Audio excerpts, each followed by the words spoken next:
His therapist won't tell me anything. Won't even confirm he's still seeing her. It's been 14 months since he walked out of our last session together, and I'm blocked from knowing if he's healing or hurting or anything in between. The woman who used to update me after every appointment, Nathan's making real progress, Adele, now treats me like I'm radioactive. All because of one Instagram post, one screenshot, 47 seconds of thought before I hit share.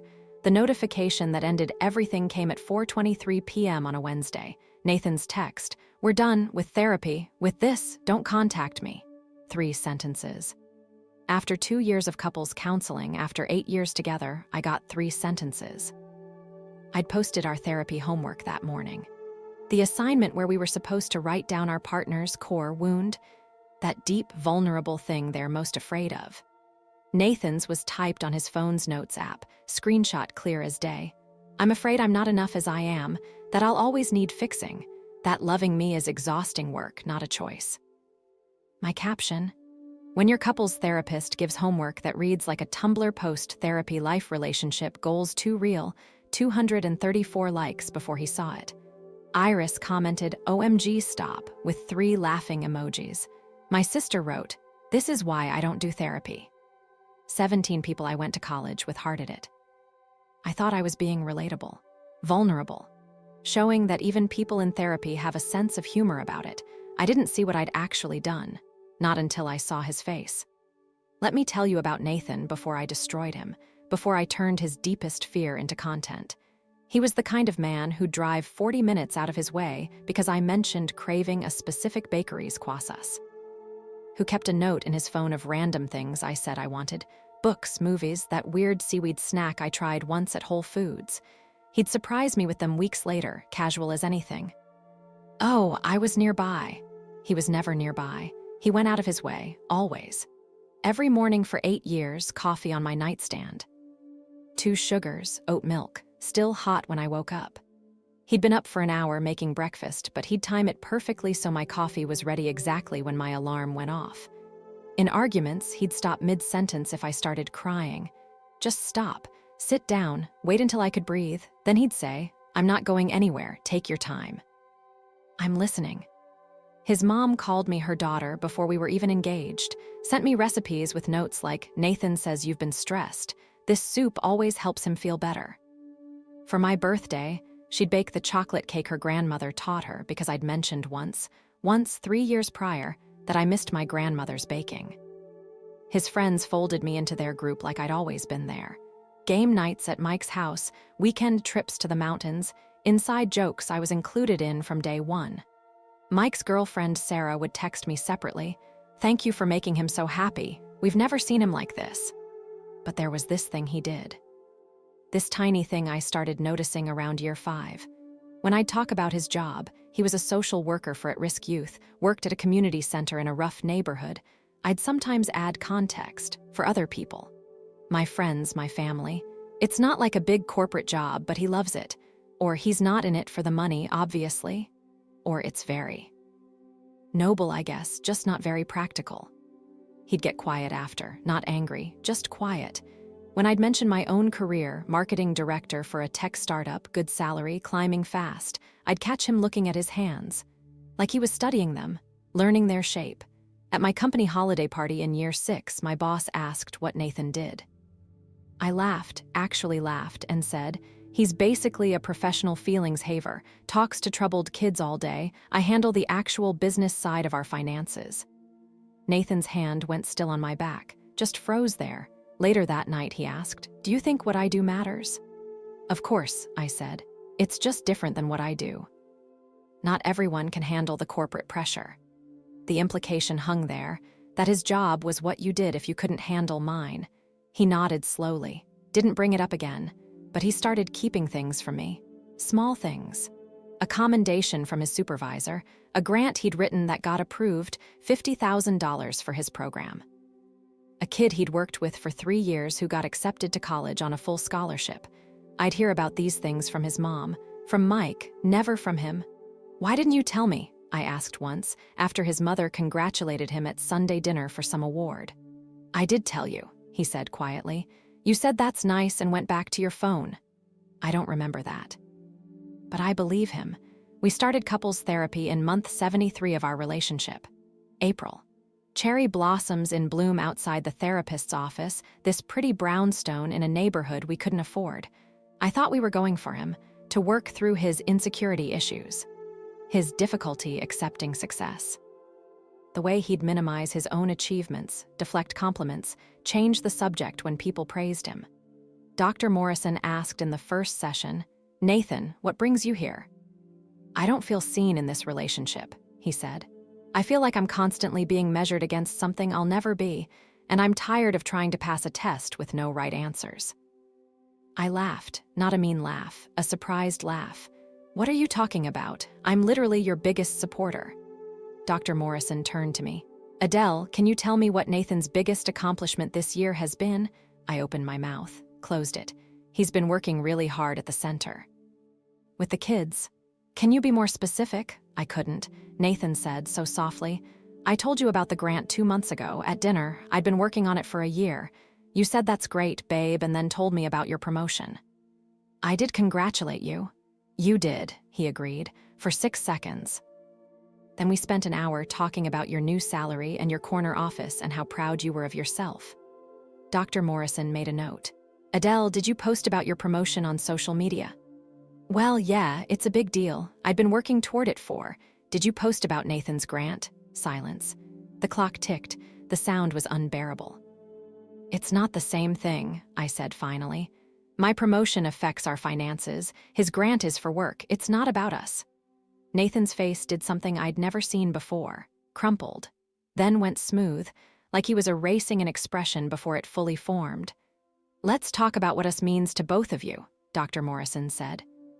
We went every Wednesday for 6 months. Homework every session. Week 3, write down 3 times your partner made you feel valued. Mine about him. 1, he supported my decision to take a high-pressure job. 2, he handles all the housework without complaining. 3, he never makes me feel guilty for prioritizing my career. His about me. 1, she laughs at my jokes, even the bad ones. 2, she tells me I'm handsome when I'm sick and disgusting. 3, she stayed up all night with me when my dad died, just holding me, not trying to fix it. Dr. Morrison read them aloud. The difference was stark enough that even I felt it. "Adele," she said, "do you notice that all your examples are about what Nathan doesn't do, the burden he doesn't create? I'm grateful for that. He makes my life easier." "Nathan, how does that make you feel, being appreciated for not being difficult?" "Like a well-trained pet," he said. "No anger, just fact. Like as long as I stay out of her way and don't need too much, I'm a good boyfriend." "That's not fair," I said. "I never said that." "You didn't have to say it." Week 8. Describe a moment when you felt emotionally abandoned by your partner. His was 3 pages long, handwritten. Dr. Morrison didn't read it aloud. Just handed it to me. I read about the time his program lost funding and he thought he'd have to close it. How he'd come home devastated, actually crying, and I'd said, "Well, maybe this is a sign to look for something more stable." About my sister's wedding where I'd introduced him to distant relatives as Nathan, he works with kids. No enthusiasm, no pride, just a fact I was stating. About my 30th birthday party where my friend Alex had asked what he did, and I'd said, "Oh, he's in social work. Not exactly lighting the world on fire, but he's happy." "I was standing right there," he'd written. She said it like I wasn't even there, like she was apologizing for me, and everyone got quiet. They looked at me like I was supposed to laugh, like it was a joke we were all in on, the joke where I'm not good enough. I stared at the words. "I didn't mean it like that." "How did you mean it?" Dr. Morrison asked. "I was just being honest, setting expectations so people wouldn't ask follow-up questions." "Why wouldn't you want them to ask about his work?" I didn't answer, because the answer was ugly. Because I didn't want to spend my birthday party explaining why my boyfriend made $42,000 a year when I made 3 times that. Why he worked in a building with bars on the windows instead of the kind of place my friends worked. Why he came home exhausted and emotionally drained instead of triumphant with stock options. "I think," Nathan said, reading my silence, "she's embarrassed by me." "I am not. You changed the subject at your company retreat when someone asked what I do." "I watched you do it. You asked about their husband instead." deflected. He was right. I had done that. The homework that ended us came in week 26. 6 months of sessions, 6 months of me learning, slowly, reluctantly, that I'd been treating the man I loved like he was my underachieving project. Dr. Morrison's assignment: write about your partner's core wound. The fear they carry that shapes how they move through the world, the thing they most need you to understand. We had a week to do it. Nathan took it seriously. He always took the homework seriously. I'd find him late at night, phone out, typing, deleting, typing again. Putting real thought into understanding me, I did mine the morning it was due, quickly, clinically. Adele's core wound is the fear that she's not exceptional, that if she's not constantly achieving, proving herself, rising above others, she'll be forgotten. She needs to feel superior to feel safe. It was harsh, but probably accurate. I could live with that level of honesty. His about me was 1 paragraph. 63 words I can recite from memory. Adele's core wound is that her father never thought she was impressive enough. She became objectively impressive: successful career, prestigious company, beautiful life. But it didn't fill the hole. So she needs everyone around her to be smaller so she can feel bigger. Not because she's cruel, because she's still trying to prove something to a man who's been dead for 6 years and never thought she was enough. I read it at 6 a.m., felt it land like a punch, felt something crack open. Then I felt angry, not because it was wrong, because it was right. Because he'd seen something I'd spent 32 years hiding, because he'd articulated in 63 words what thousands of dollars of individual therapy hadn't touched.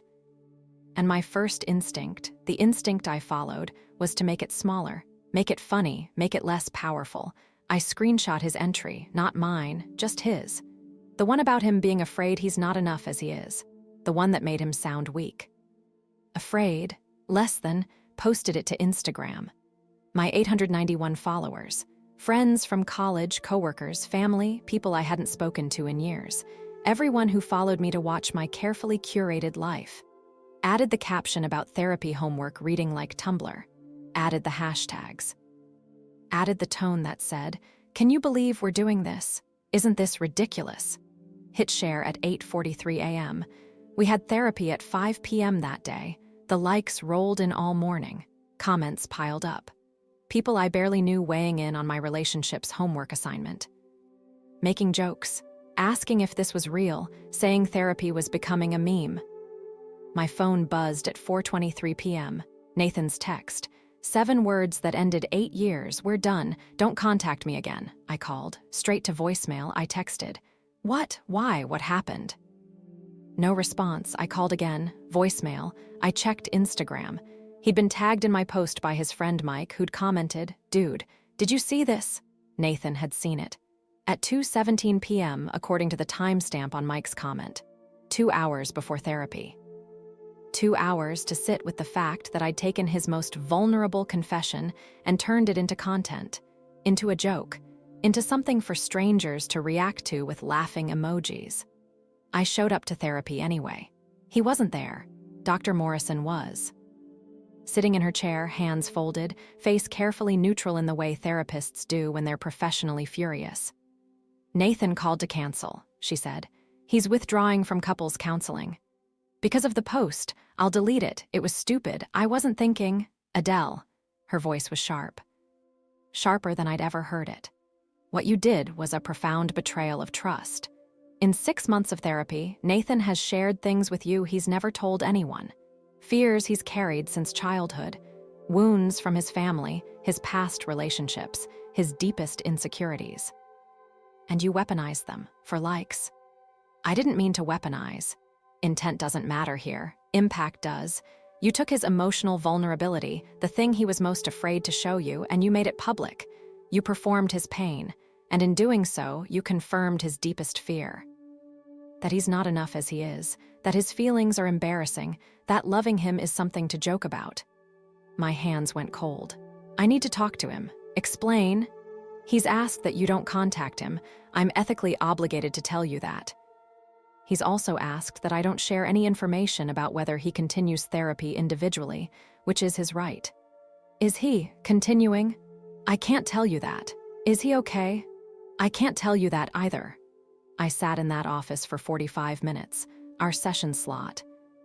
Dr. Morrison didn't charge me. It wouldn't be ethical since Nathan isn't here, but she also didn't kick me out. Just let me sit there, staring at the empty chair where he should have been. Finally, I asked, "Can I fix this?"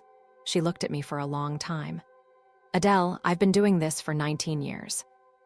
I've seen couples survive affairs, financial ruin, illness, loss. I've rarely seen them survive one partner publicly humiliating the other. Not because the act itself is unforgivable, but because it reveals something about how you see him, and once that's revealed, it's very hard to unsee. I don't see him as less than, I love him. Do you respect him?"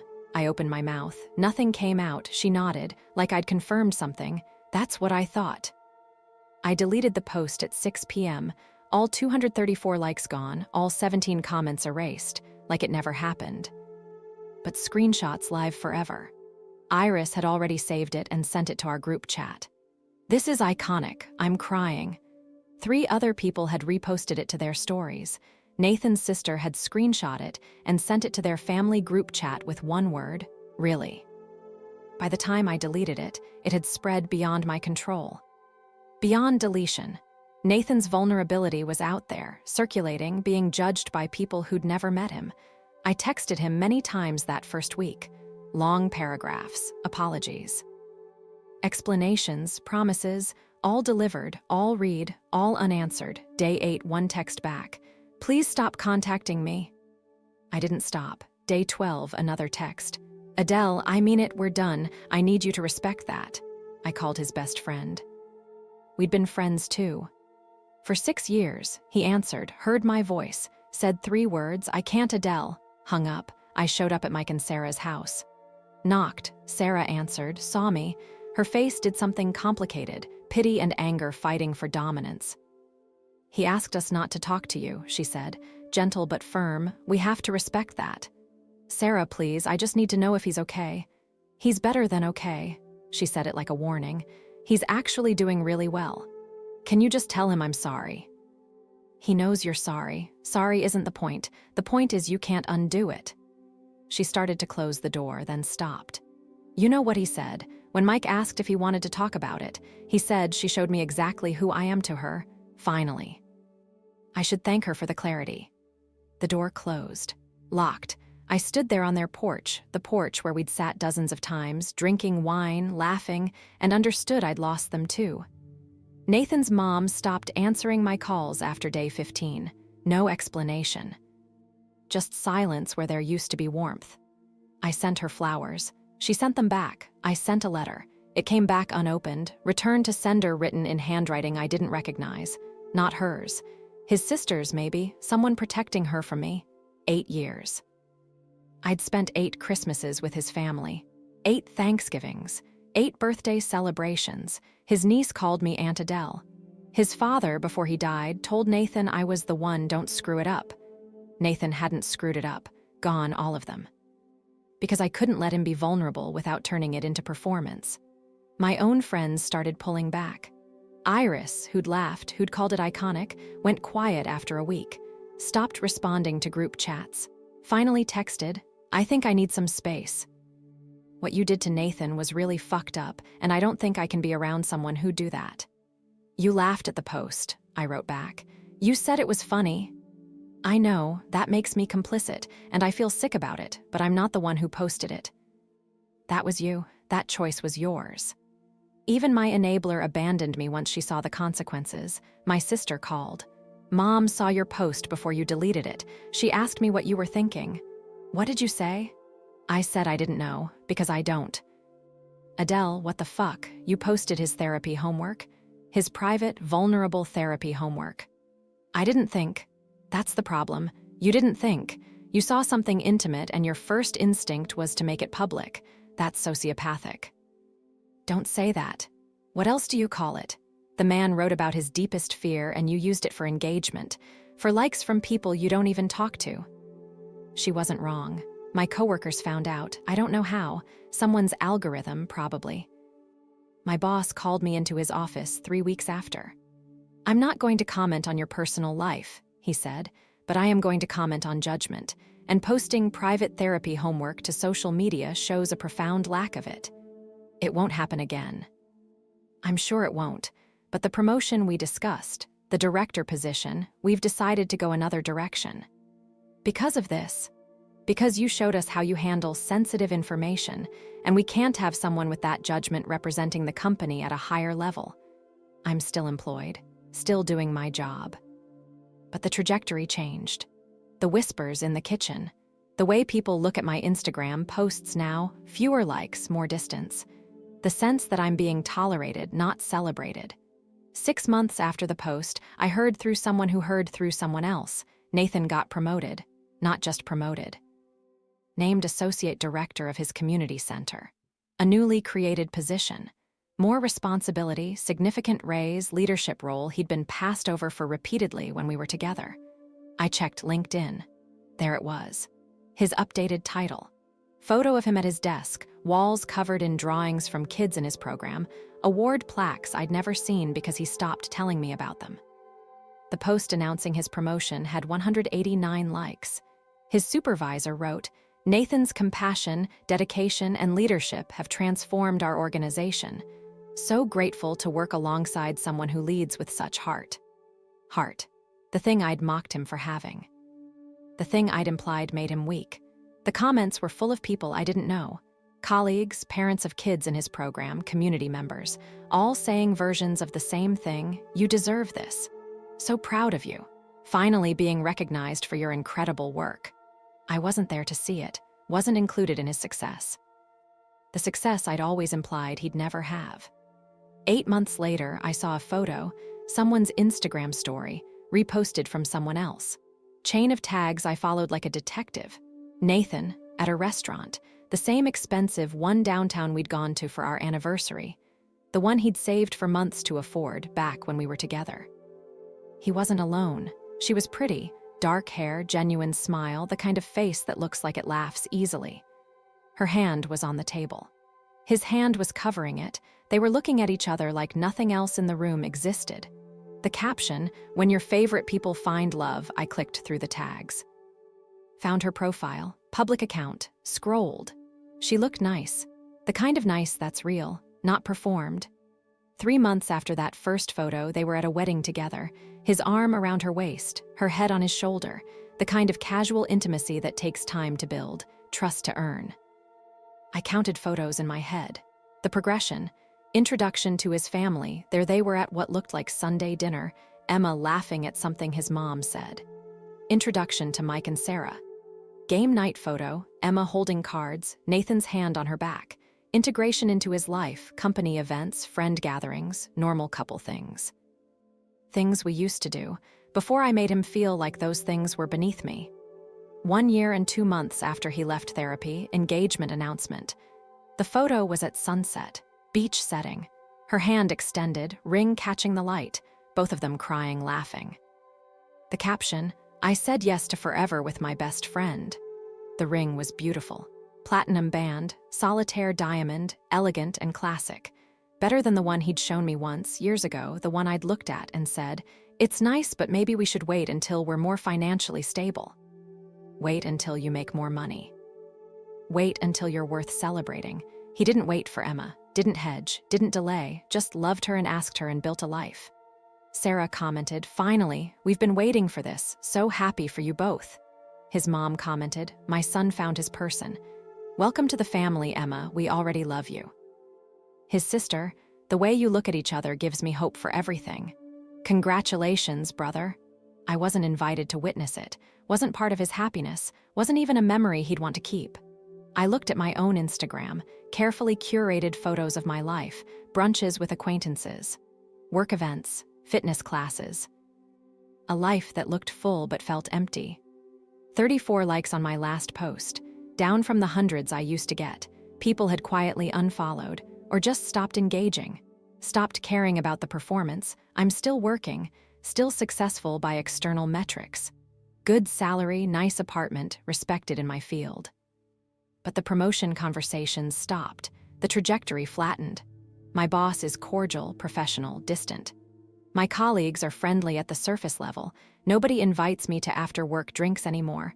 I heard through the same network that carried news of Nathan, his wedding is next month. Small ceremony, family and close friends. Somewhere in wine country. Emma's Pinterest board is apparently full of sunflowers and string lights and all the soft, romantic things I would have mocked. They're registered at the nice stores. The ones I used to say were overpriced. The ones that apparently become affordable when you're building a life with someone who appreciates you.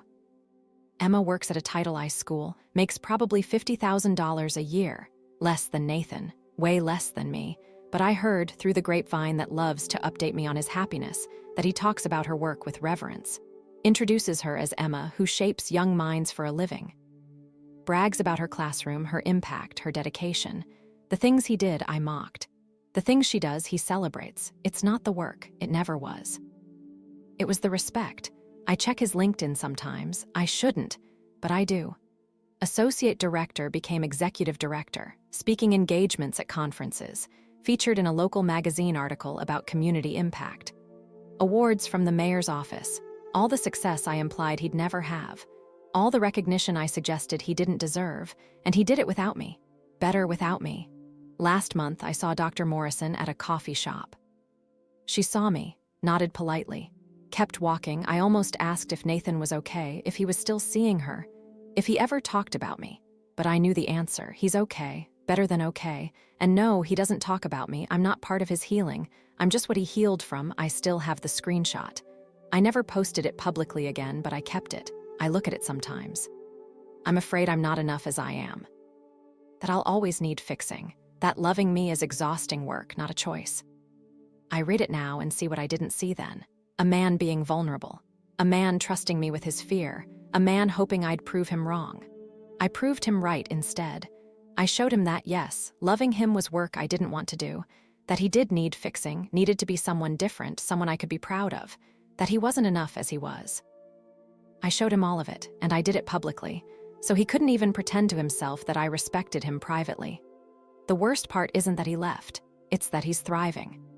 Every update I hear, career success, relationship happiness, personal growth, is another reminder that I was the problem.